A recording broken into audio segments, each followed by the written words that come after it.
கடவுள் நம்முடன் பேசுவாரா?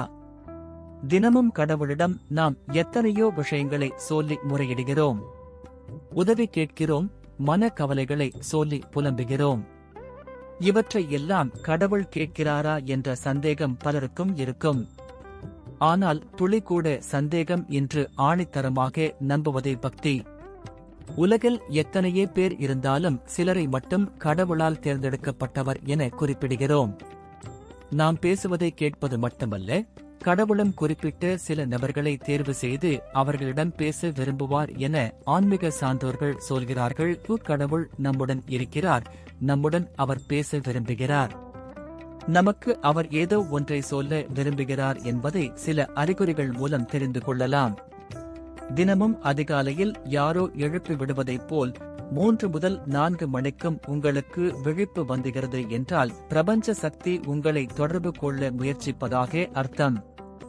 விழிப்பு வருவது மட்டுமல்ல, அதற்கு பிறகு மீண்டும் நீங்களே தூங்க முயற்சித்தாலும் உங்களால் தூங்க முடியாமல் இருந்தால் தெய்வ சக்தி உங்களுடன் தொடர்பு கொள்ள நினைப்பதன் மீது உங்கள் கவனத்தை செலுத்துங்கள். அனைவர் மீதும் அவ்வளவு எளிதில் எல்லோருக்கும் இரக்கம் என்பது வந்துவிடாது. தங்களின் கஷ்டம் மட்டுமே பெரியதாக தோன்றும். ஆனால் நீங்கள் எப்படிப்பட்ட கடினமான சூழ்நிலையில் இருந்தாலும் மற்றவர்கள் மீது இரக்கமும் அவர்களின் சூழ்நிலை மற்றும் அவர்களின் மன வலியையும் உங்களால் உணர முடிந்தால் நீங்கள் ஆன்மீக விழிப்பு நிலையை பெற்றிருப்பதற்கும் இறைவன் உங்களுடன் இருக்கிறார் என்பதற்கும் இதுவே அறிகுறியாகும். தெய்வீக குணம் உங்களுக்குள் ஆட்கொள்ள துவங்கிவிட்டது என்று அர்த்தம்.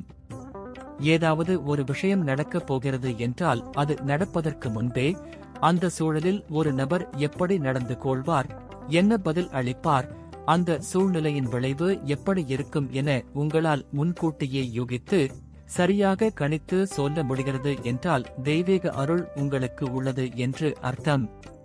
பெரும்பாலானவர்களுக்கு அவர்கள் இரவில் கண்ட கனவுகள் தூங்கி எழுந்ததும் நினைவில் இருப்பது கிடையாது. ஆனால் அதுபோல் இல்லாமல் தூக்கம் கலைந்த பிறகும் கூட நீங்கள் கண்ட கனவுகள் உங்களுக்கு தெளிவாக நினைவில் இருக்கிறது, அது நிஜத்தில் நடந்தது போன்ற உணர்வை தருகிறது என்றால் தூக்கத்தின் மூலம் அனைத்திற்கும் மேலான சக்தி உங்களை வழிநடத்த முயற்சி செய்கிறது என்பதற்கான அறிகுறியாகும். எதுவுமே நடக்காத போதும் கூட ஏதோ ஒரு மனக்குமுறலை உணர்வது அல்லது சுற்றி யாருமே இல்லாத போதும் யாரோ உங்களுடன் இருப்பதாக உணர்வது அல்லது உங்களை இறகு வருடுவது, தோடுதல் உணர்வு ஆகியவை ஏற்படலாம். எத்தனை பேர் சுற்றி இருந்தாலும் நீங்கள் மட்டும் தனியான ஒரு உலகத்தில் இருப்பதை போன்ற உணர்வு ஏற்படுவது, இது போன்ற விசித்திரமான உணர்வுகள் உங்களுக்கு ஏற்பட்டால் உங்களுடன் தொடர்பை ஏற்படுத்திக் கொள்ள பிரபஞ்ச சக்தி முயற்சி செய்து கொண்டிருக்கிறது என்பதற்கான அறிகுறி இதுவாகும். அடிக்கடி பயங்கரமான ஆபத்தான கனவுகள், பேய் கனவுகள் வருகிறதா? அப்படி வந்தால் உங்களுக்குள் இருக்கும் பய உணர்வில் இருந்து உங்களை விடுவித்து உங்களுக்கு உதவி செய்ய தெய்வீக சக்தி முயற்சி செய்து கொண்டிருக்கிறது என்று அர்த்தம். இது முன்னோர்கள் உங்களை தொடர்பு கொள்ள நினைப்பதற்கான முயற்சியாகவும் எடுத்துக் கொள்ளலாம்.